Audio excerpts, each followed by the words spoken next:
बोधिसत्व बाबा साहब को वंदन। परम श्रद्धेय भंते डॉक्टर कर्णशील राहुल जी, जिन्होंने हमें धम्म का मार्ग दिखलाया, और समस्त भिक्षु संघ को सादर वंदनामि। सभी साथियों को नमो बुद्धाय, जय भीम।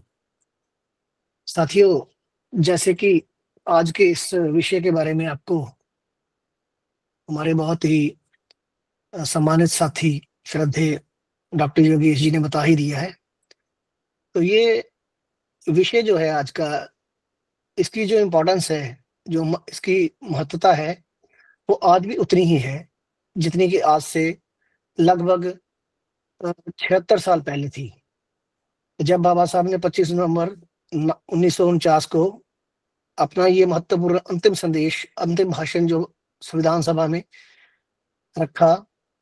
तो उन्होंने जो एक एक शब्द इसमें बोला, उसकी जो प्रासंगिकता है, उसका जो महत्व है, वो कहीं एक रत्ती भर भी कम नहीं हुआ।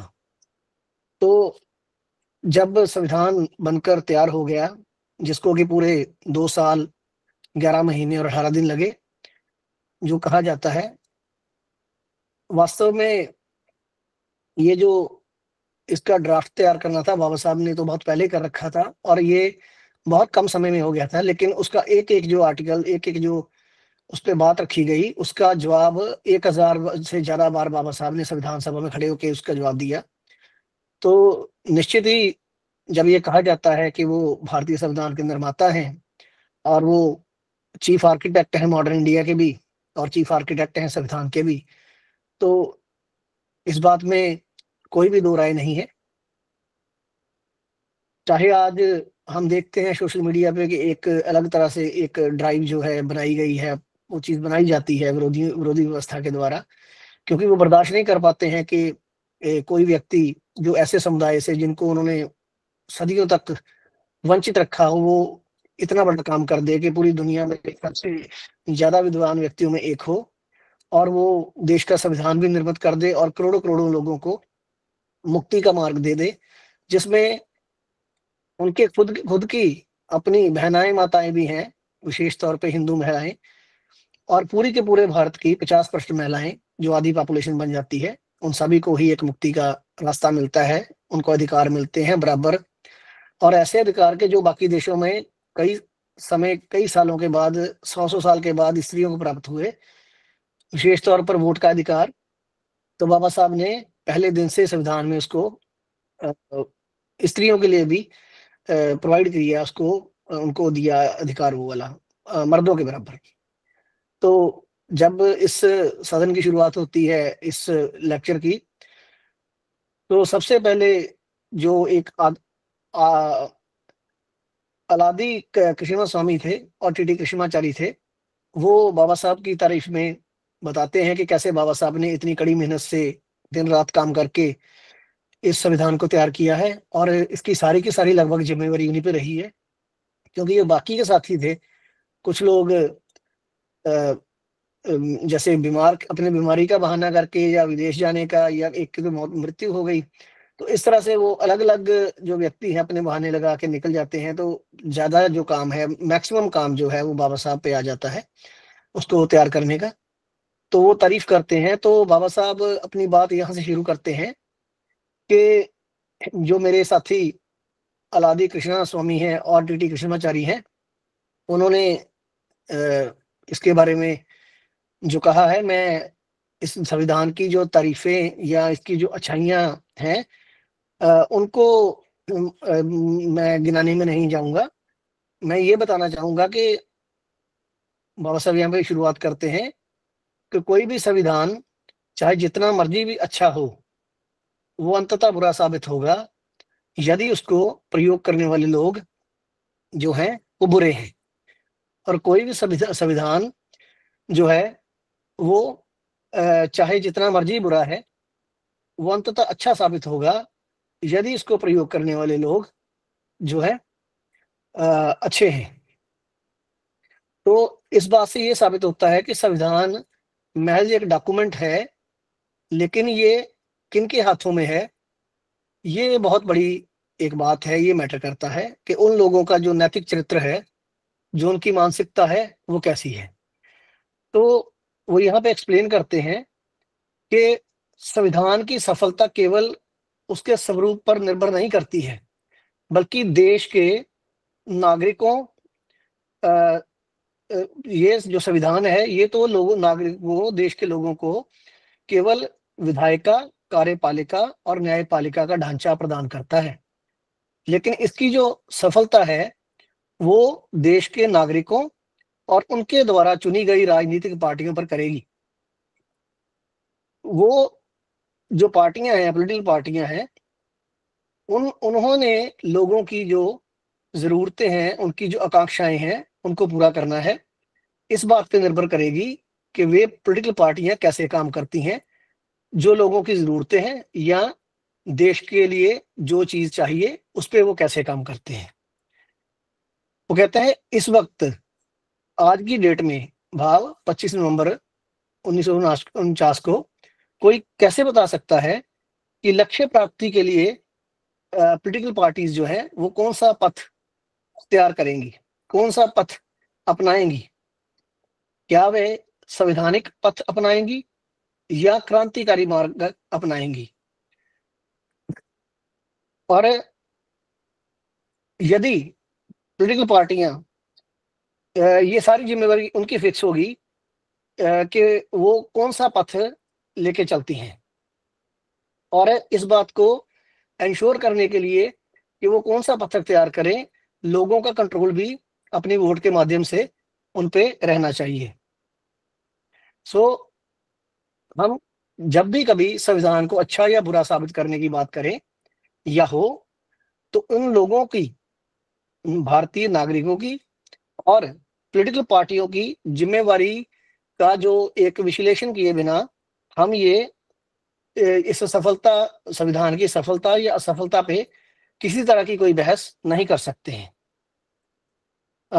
वो कहते हैं मुख्यतः संविधान बनने के बाद मुख्यतः 2 पार्टियाँ हैं, जो संविधान की आलोचना करती रहती हैं और वो हैं, एक तो कम्युनिस्ट पार्टी ऑफ इंडिया और दूसरी है समाजवादी पार्टी। कहते हैं वो ऐसा क्यों करते हैं? एक्चुअली वो जो कम्युनिस्ट पार्टी है, वो एक मज़दूरों की तानाशाही जो है चाहती है कि उसमें अ, उनको आपत्ति है पॉलिटिकल डेमोक्रेसी से डायरेक्टली कि ये जो संवैधानिक लोकतंत्र है, ये जो राजनीतिक लोकतंत्र है, पॉलिटिकल डेमोक्रेसी है, उसके साथ वो कभी सहमत ही नहीं होते हैं और वो हमेशा एक धरना प्रदर्शन है, किसी ना किसी तरह का आंदोलन है, उसको चलाने की बात करते हैं। तो वो इस तरह का एक सिस्टम चाहते हैं कि जिसमें ये सब कुछ होता रहे, तो इसलिए उनको बहुत ये प्रॉब्लम है। और फिर वो बताते हैं कि जो दूसरा है, वो है समाजवादी पार्टी। अब उनको क्या प्रॉब्लम है इससे? वो कहते हैं कि अ, यदि वो सत्ता में आए, उनका कहना है कि समाजवादी पार्टी यदि सत्ता में आ जाती है, तो वो बिना कोई मुआवजा दिए निजी संपत्ति का राष्ट्रीयकरण या समाजीकरण कर सके। भाव कि जो भी किसी के पास उसका निजी है, जैसे कुछ ज़मीन है, जायदाद है या किसी का बिज़नेस है, तो हो सकता है कि वो उनसे वो सब कुछ छीन लें और उसको लोगों में बाँट दें और इसके बदले में वो उनको कोई भी मुआवज़ा ना दें। अब ये तो बिल्कुल एक अराजकता वाली बात हो जाती है और ये जो बाबा साहब का भाषण है, इसको अराजकता का व्याकरण, ग्रामर ऑफ अनार्की भी कहा जाता है कि बाबा साहब ने बेसिकली ये समझाने की कोशिश की है कि पॉलिटिकल सिस्टम जो है, जो हमारा संविधान का जो माध्यम मार्ग है, इसके द्वारा जो स्थापित राज्य है, वो कैसे बिना किसी आंदोलन के, बिना खून खराबे के, बिना कुछ ऐसे आंदोलन किए, एक बहुत शानदार व्यवस्था जिसमें सभी का विकास होगा, वो दी जा सकती है। तो वो इस बात से सहमत नहीं है कि किसी का सब कुछ छीन लिया जाए और उसके बदले में उसको कोई भी मुआवजा ना दिया जाए। वो उनका समाजवादी पार्टी का ऐसा मानना था कि ऐसा किया जाए।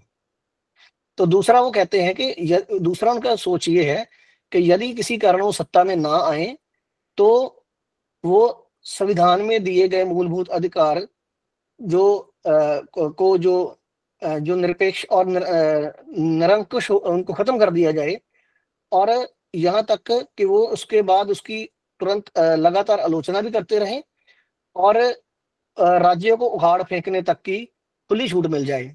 इस तरह का जो अराजक सिस्टम एक वो एक्सपेक्ट करते हैं उसमें, कि हमें ये आज़ादी मिलनी चाहिए कि हम इसकी जब भी अपनी मर्ज़ी से बिना कारण के आलोचना कर सकें, और जो एक सिस्टम बना है डेमोक्रेटिक, उसको जिसमें जो उसके अधिकार हैं उनको ख़त्म करके उस सिस्टम को उखाड़ फेंक दिया जाए। तो वो कहते हैं कि मैं आपको ये पढ़ के बताता हूँ कि बाबा साहब यहाँ पे अपना पक्ष कैसे रखते हैं, कि इन 2 सोचों के बावजूद भी जो मैं सोचता हूँ वो कैसे है, कि मैं नहीं कहता कि संसदीय लोकतंत्र ही राजनीतिक लोकतंत्र का एक आदर्श रूप है। मैं ये भी नहीं कह रहा कि ये जो डेमोक्रेसी ये जो हमने बनाई है, जो पार्लियामेंट्री डेमोक्रेसी है, संसदीय लोकतंत्र है, ये राजनीतिक लोकतंत्र का कोई ऐसा स्वरूप है कि जिसमें सब कुछ ठीक ही होगा या जिसमें सुधार की आवश्यकता नहीं रहेगी।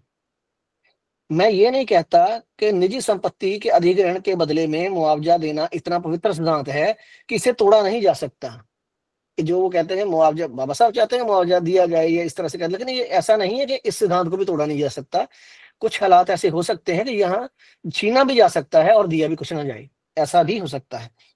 मैं ये भी नहीं कहता कि मूलभूत अधिकार कभी भी निरंकुश नहीं हो सकते या निरस्त नहीं किए जा सकते। जो संविधान में मूलभूत अधिकार हैं उनको खत्म भी किया जा सकता है, या उन पर जो मर्यादाएं लगाई गई हैं उन्हें हटाया नहीं जा सकता। मैं तो बस ये कहना चाहता हूं कि संविधान में जो सिद्धांत हैं वे वर्तमान पीढ़ी के हैं, और अगर ये भी आपको अतिशयोक्ति लगे तो आप कह सकते हैं कि ये संविधान सभा के सदस्यों के विचार हैं।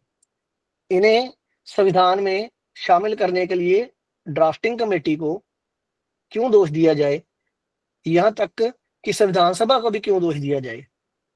बाबा साहब यहाँ पे एक्सप्लेन कर रहे हैं कि जो संविधान है, जो मौजूदा पीढ़ी है, वो जो देश को जिस तरह से, समाज को जिस तरह से देखती है कि उसकी क्या समस्याएं हैं, उसकी क्या जरूरतें हैं, उसका कल्याण कैसे होगा, ये उनके विचार हैं।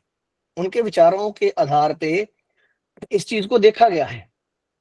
और बाबा साहब इसको एक बुद्धिस्ट एंगल से देखते हैं। वो कहते हैं कि मैंने संविधान में जो भी कुछ डाला है या जो भी इसमें अच्छा है वो मैंने बुद्धिज्म से लिया है, कि उसने दूसरे देशों के संविधानों से नहीं लिया है, जैसे कि अक्सर कहा जाता है। तो ये मौजूदा पीढ़ी की बात है। तो वो फिर यहाँ पे एक अमेरिकन पॉलिटिकल लीडर की बात करते हैं, जेफरसन की। तो वो कहते हैं कि अमेरिका का संविधान बनाने में अहम भूमिका निभाने वाले महान नेता जेफरसन, जो बहुत ज्यादा महत्वपूर्ण बात जो कहते हैं कि हम हर पीढ़ी को एक अलग कौम मान सकते हैं, जिससे जिसे बहुमत से खुद को बांधने का अधिकार तो है, लेकिन भावी पीढ़ियों को बांधने का अधिकार उनको नहीं है, किसी को नहीं है। वैसे ही जैसे एक देश के नागरिकों को दूसरे देश के नागरिकों को बांधने का अधिकार नहीं है। ये इतनी इंपॉर्टेंट वो बात कहते हैं कि जैसे एक इस वक्त की पीढ़ी है, वो कुछ कानून बनाती है, तो वो एक सिस्टम बनाती है, लेकिन समय आने के बाद 20 साल बाद हो सकता है कि जो आने वाली पीढ़ियां हैं उनकी जरूरतें अलग हों। तो वो अपने लिए जो बनाया इस वक्त मौजूदा समय में, वो दूसरों पे थोपा ऐसे नहीं जा सकता। समय के अनुसार वो बदल भी सकता है, इस बात की संभावना रहती है, और इसके इसके अधीन उनको बांधा नहीं जा सकता। फिर वो कहते हैं कि राष्ट्र के लिए स्थापित संस्थाओं को छुआ या बदला नहीं जा सकता, क्योंकि उन्हें चलाने वाले व्यक्तियों को जनता के विश्वास से कुछ अनावश्यक विशेष अधिकार प्राप्त हैं, जो किसी राजा की मनमानी रोकने के लिए तो सुरक्षात्मक उपाय हो सकता है, लेकिन एक राष्ट्र के लिए ये एकदम बेतुकी बात है। फिर भी हमारे वकील और पंडित फैलाते रहते हैं कि जैसे हमारी पिछली पीढ़ियों को स्वतंत्रता थी, उन्हें हम पर इसे इस ऐसे कानून थोपने का अधिकार था जिन्हें हम खुद नहीं बदल सकते, और आज हम भी कानून अ, इसे कानून बना दें जिन्हें आने वाली पीढ़ियां ना बदल पाएं। तो ये जिंदा लोगों पर मुर्दों लोगों का हक इस पृथ्वी पर जिंदा लोगों पर मुर्दों लोगों का हक या राज होगा। और बाबा साहब यहाँ पे उनके इस कथन को बहुत ही सही कथन बताते हुए कहते हैं कि ये सिर्फ सत्य नहीं है, ये पूर्ण सत्य है।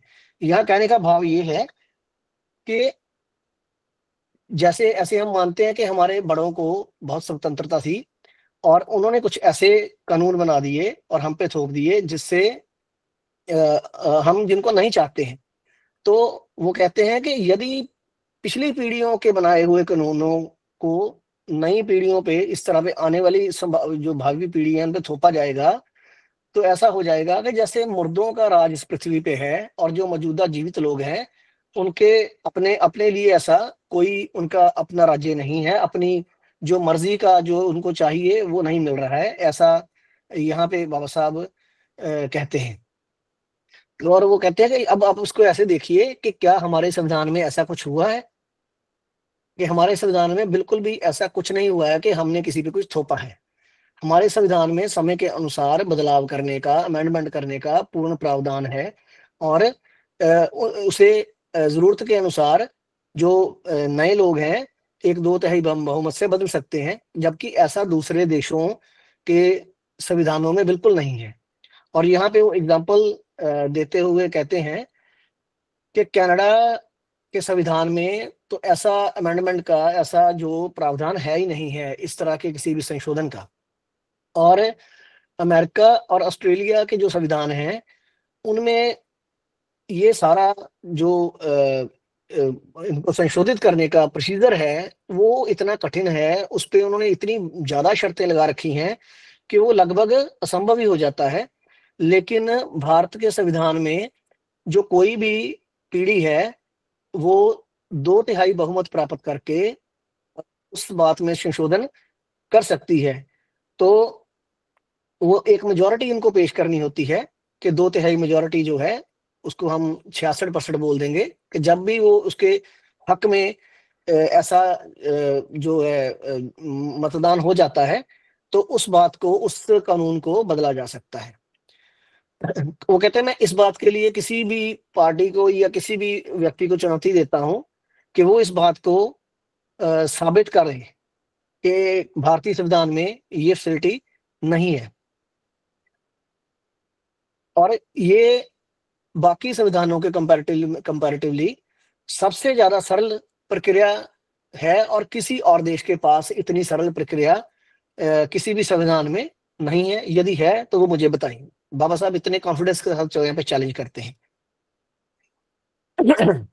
फिर वो कहते हैं कि अब देखिए कि मान लीजिए कि जो मौजूदा पीढ़ी है वो चाहती है कि इसमें बदलाव लाना है और वो दो तिहाई बहुमत उसको प्राप्त करना है और किसी कारणवश वो जो व्यस्क व्यस्क मताधिकार जिसको अडल्ट फ्रेंचाइज बोलते हैं, वोट का अधिकार है, तो वो दो तिहाई नहीं प्राप्त होता है। तो इसका मतलब ये है कि चाहे वो पीढ़ी इसकी मांग कर रही है लेकिन जो मेजोरिटी है, जो मेजोरिटी लोग हैं, ये उनके असंतोष का कारण नहीं है। कुछ लोगों के असंतोष का कारण तो है लेकिन ये सभी के या मेजोरिटी के असंतोष का कारण नहीं है, इसलिए ये पास भी नहीं होगा। इस तरह से अपने आप में एक फ्रीडम है इसको बदलाव करने की। और यदि वो जो मताधिकार 2/3 मेजोरिटी जो चाहिए नहीं मिलती है तो ये काम फिर बदलाव नहीं हो पाएगा, वो संशोधन नहीं हो पाएगा। फिर कहते हैं देश के भविष्य के लिए ये चीजें मैंने विचार करके सारी यहाँ पे ये इसमें डाली हैं।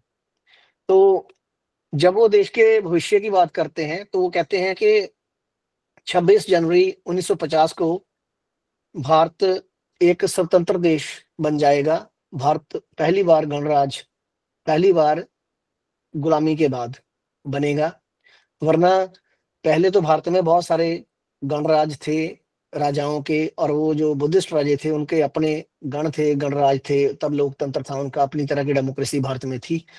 तो यहाँ पे बाबा साहब कहते हैं कि 26 जनवरी 1950 को भारत स्वतंत्र देश बन जाएगा। तो क्या हम इस स्वतंत्रता को बरकरार रख पाएंगे? क्या भारत इस स्वतंत्रता को जो मिलेगी इतनी मुश्किल से, इतनी दुख तकलीफों से हमने पाई है, इसको बरकरार रख पाएगा? या वह इसे फिर खो देगा। वो कहते हैं भाई ऐसा नहीं है कि भारत कभी स्वतंत्र देश नहीं था, स्वतंत्र नहीं था। देश नहीं यूज करते हैं वर्ड यहाँ पे, क्योंकि आजादी से पहले या इस संविधान से पहले भारत कभी एक देश था ही नहीं। वो छोटे छोटे राज्यों में बटा हुआ था, वो टुकड़ों में था, रियासतें थी, राज्य थे, स्टेट्स थी, लेकिन देश कभी नहीं था। जिस तरह से भारतीय संविधान से पहले भारत के पास अपना कानून भी कोई नहीं था। अगर कानून था कोई तो वो मनुस्मृति का कानून था। उससे पहले भारत में, भारत के संविधान से पहले कोई भी ऐसा कानून भारत के पास नहीं था। तो कहते मुझे ऐसा लगता है कि यदि हमने इसको दोबारा खो दिया कि ये अपनी जो बड़ी मुश्किल से ली हुई आजादी है, तो ये बात मुझे बहुत ज्यादा परेशान करती है, बहुत चिंतित करती है। और ऐसा नहीं है कि हमारी जो स्वतंत्रता थी वो ऐसे ही चली गई। वो असल में पहले लोगों की जो गद्दारी है, विश्वासघात है, अ, उसके कारण गई है।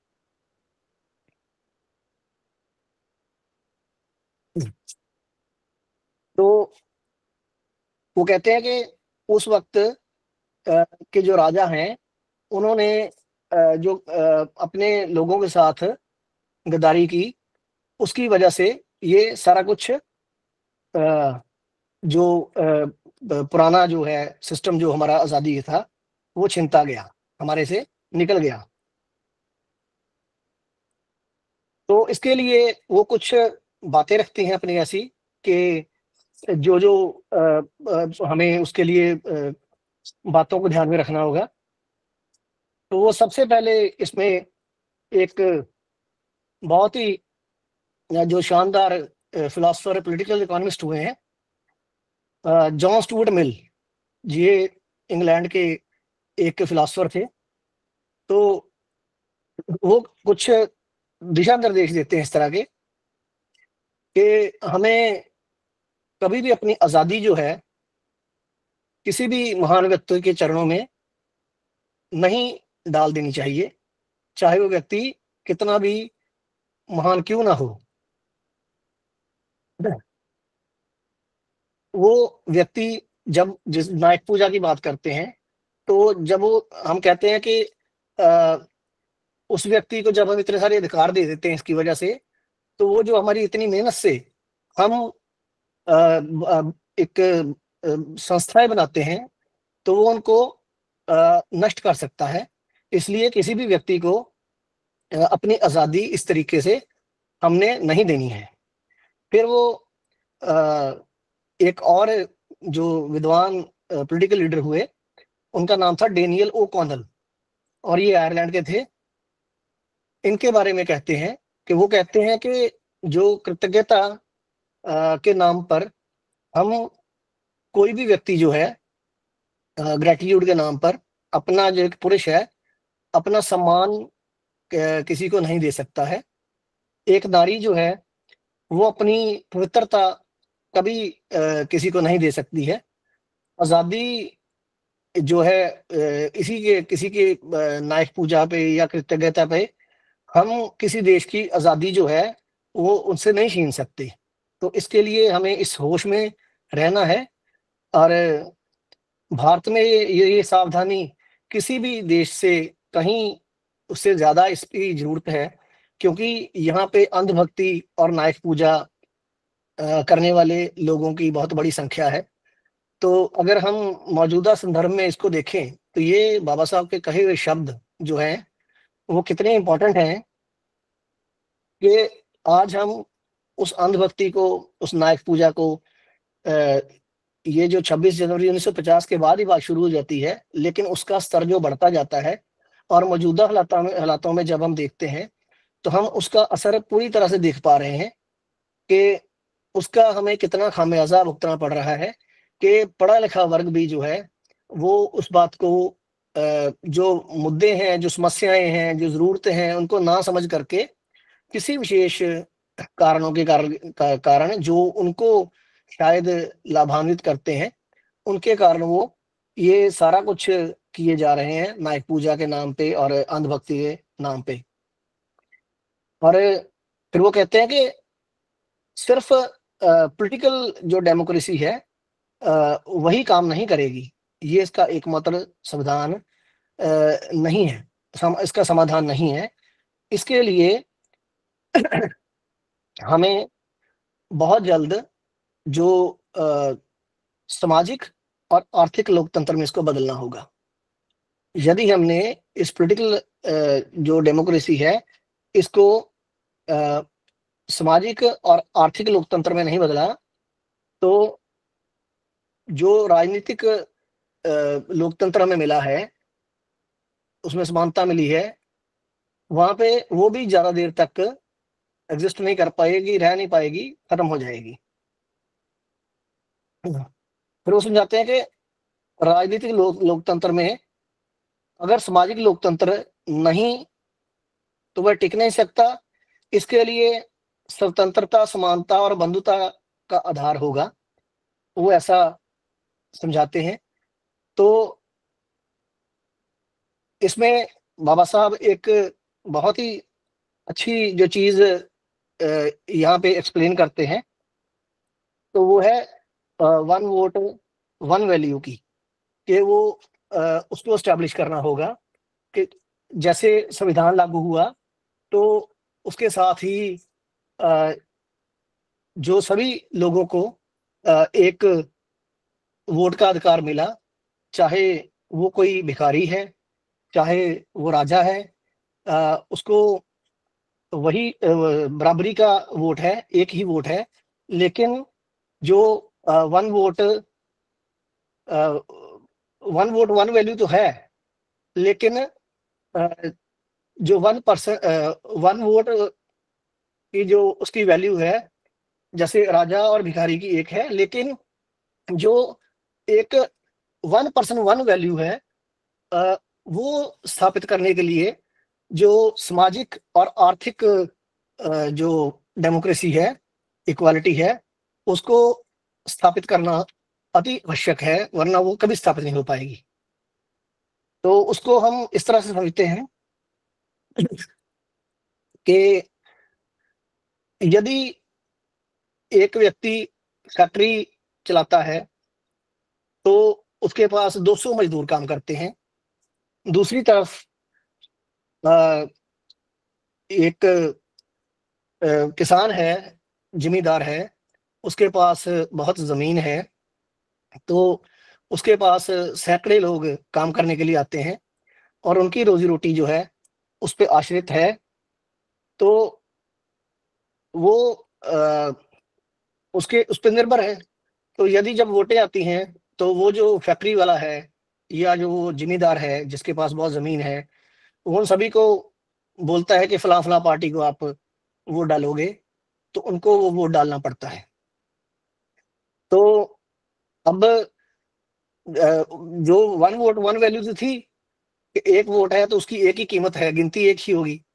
लेकिन जो वन पर्सन वन वैल्यू बनानी है, वो नहीं बन पाएगी, कि वो एक ही व्यक्ति के पास इतने लोग हैं, वो उससे इन्फ्लुएंस्ड हैं, तो वो उनको अपने तरीके से इस्तेमाल कर लेता है और उस व्यक्ति के पास 201 वोट हो जाते हैं। यदि 200 व्यक्ति वो है, 1 वोट उसका है, तो वो 201 से वो आर्थिक कमजोरी के कारण उसको वो मिसयूज करता है। तो इस तरह से वो जो पॉलिटिकल डेमोक्रेसी है, किसी तरीके से इनडायरेक्टली फेल हो जाती है।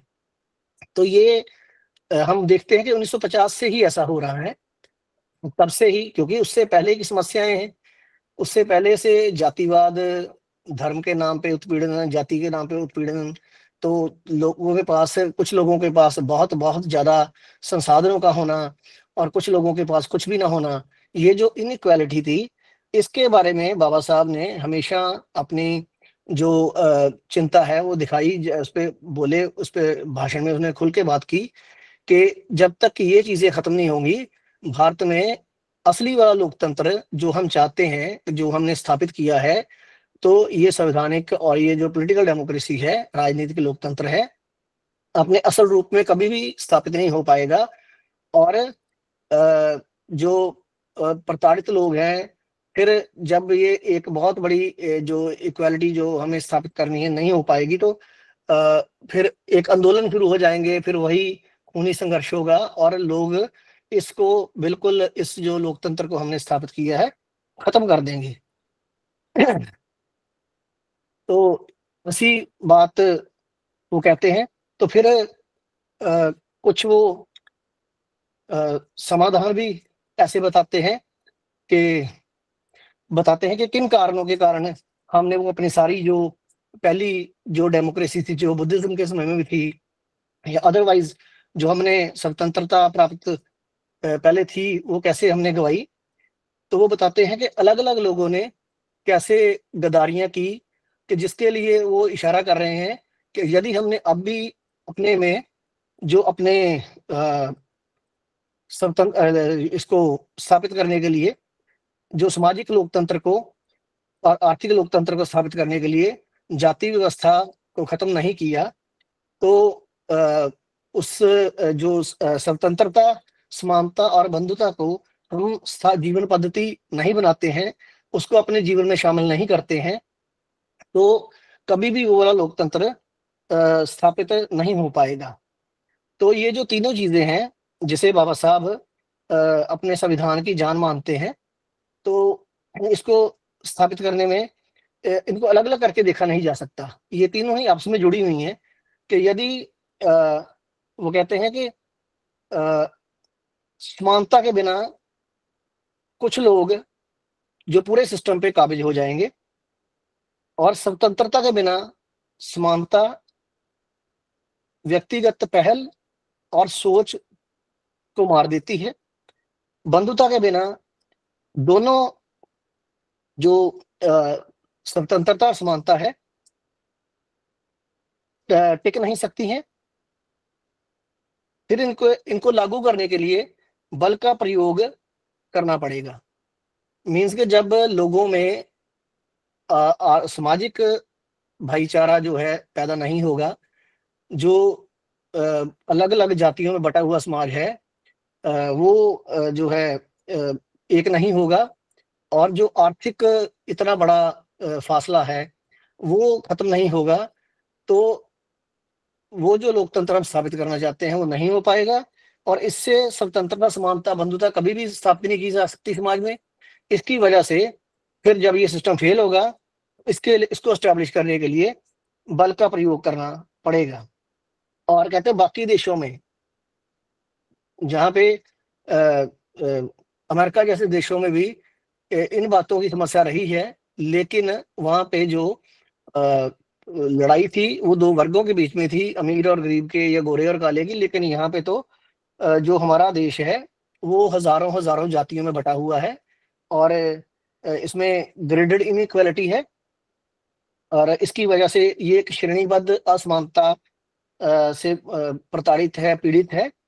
तो हमें इस सब को खत्म करने के लिए अपना पूरा जो है जोर इस पे लगाना होगा, अपना पूरा इसमें जो एक शुद्ध भावना के साथ काम करना होगा, तभी हम अपनी जो ये जो आज़ादी है, इसको हम स्थापित कर पाएँगे। वरना हम जब 26 जनवरी 1950 को एक आज़ाद देश में एंटर होंगे, लोकतंत्र में एंटर होंगे, तो हम एक प्रचंड विरोधाभास में जिएँगे, कि यहाँ हमारे राजनीतिक जीवन में तो एक इक्वालिटी होगी, लेकिन जो हमारा सामाजिक और आर्थिक जीवन है, उसमें कोई भी इक्वालिटी नहीं होगी, और इस चीज़ को हमें एस्टेब्लिश करना होगा।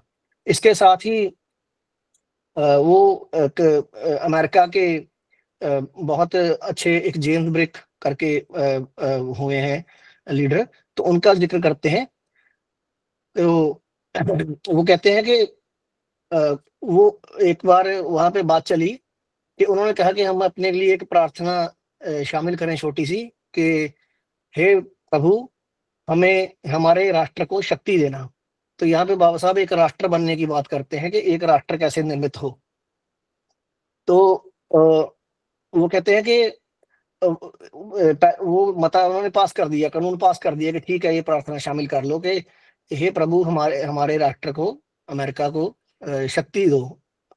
तो ताकत देना, ऐसे बोला। तो पहले दिन पास हो गया, लेकिन अगले दिन उस पे जबरदस्त विरोध कर दिया सभी स्टेट्स में। अब हम नाम पढ़ते हैं कि अमेरिका का जो यूनाइटेड स्टेट्स ऑफ अमेरिका हम कहते हैं, तो वहां पे सभी राज्यों ने एक विद्रोह कर दिया, और विद्रोह ये था कि हम इस राष्ट्र शब्द से आपत्ति है, हम अमेरिका को इस तरह से नहीं मानते। हालांकि देखिए, तब वो कोशिश जारी थी कि उन स्टेट्स को जोड़ के एक राष्ट्र बनाया जा सके। तो अमेरिका जैसे देश में, जहां लोग इतने अनपढ़ नहीं थे, या इतनी ज्यादा डिवीजन नहीं थी, इतनी कास्ट नहीं थी, तो फिर भी उनमें एक इस बात का विद्रोह पैदा हो गया कि हम एक राष्ट्र की भावना में नहीं है, तो हम इसको राष्ट्र नहीं मानते हैं, तो इस ये राष्ट्र शब्द को निकाल दो, ये इसको निकाल दिया जाए। तो उनको इस बात को मानना पड़ा। तो अब बाबा साहब यहाँ पे अपनी चिंता जताते हैं कि वहाँ वो तो एक ऐसा देश था, तो यहाँ भारत में तो इस बात की प्रॉब्लम जो है जाति और धर्म की इतनी ज्यादा है, तो क्या ये जो हमारे जो पॉलिटिकल पार्टीज हैं, ये भारत के लोगों में ये फीलिंग पैदा कर पाएंगी कि ये एक भारत को एक राष्ट्र समझा जा सके। तो इस पे भी अपनी चिंता जताते हुए कहते हैं कि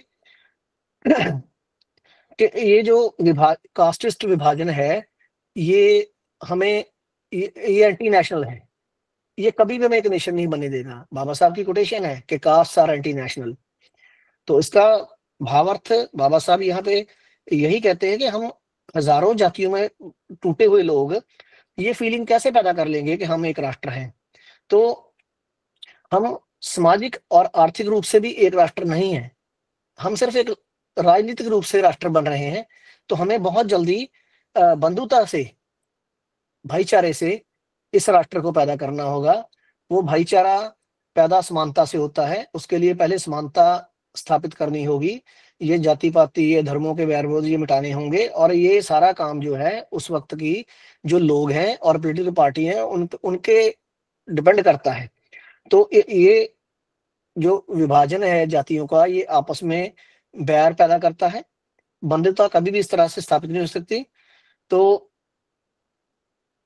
यो ये जो राजनीतिक सत्ता रहेगी, वो कहते हैं सदियों सदियों से जैसे चलती आई है कि एक वर्ग ऐसा था जिस चंद लोगों के पास सारी की सारी शक्ति थी, और दूसरी तरफ वो लोग थे जिनके पास कुछ भी नहीं था, और वो जानवरों की तरह ही उनसे काम लिया जाता था, और यहाँ तक कि उनकी जान भी वैसे ही ली जाती थी।